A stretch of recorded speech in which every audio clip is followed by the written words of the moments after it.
Trump alleges Canada has driven many U.S. companies out of business. And while he deals with many countries, Canada is easily the most difficult and unreasonable. Here's more.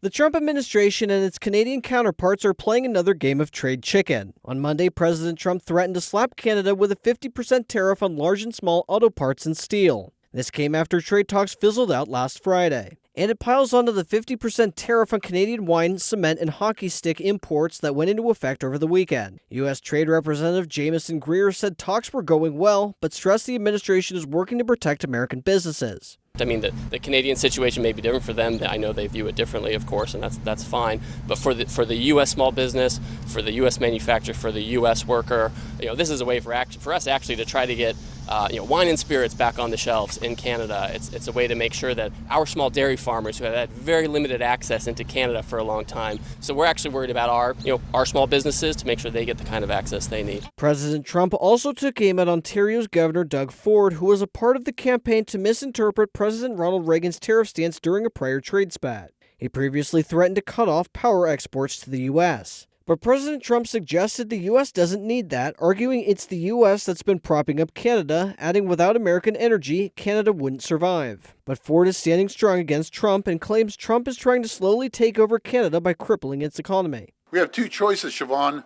We either roll back and let them take over our country, watch the steel sector bleed out, watch the auto sector bleed out, the auto part manufacturers bleed out, all the manufacturers bleed out. That's his game. But we aren't going to play his game. We're not playing his game. Folks, we're an economic powerhouse. Make no mistake about it. He says he doesn't need Canada. I'd love to see, he wants to take our auto sector. I'd love to see him run cars without any oil. Canada's Prime Minister Mark Carney added to the Canada First sentiment. He dismissed the fizzled talks as stalled momentum and asserted Canada has all the resources necessary to keep upright. In the end, that momentum reversed, and we could not accept what the U.S. had offered, nor could we give what they asked. And by standing up for our values and focusing on what we can control, we will build un Québec fort in Canada fort pour tout. Now,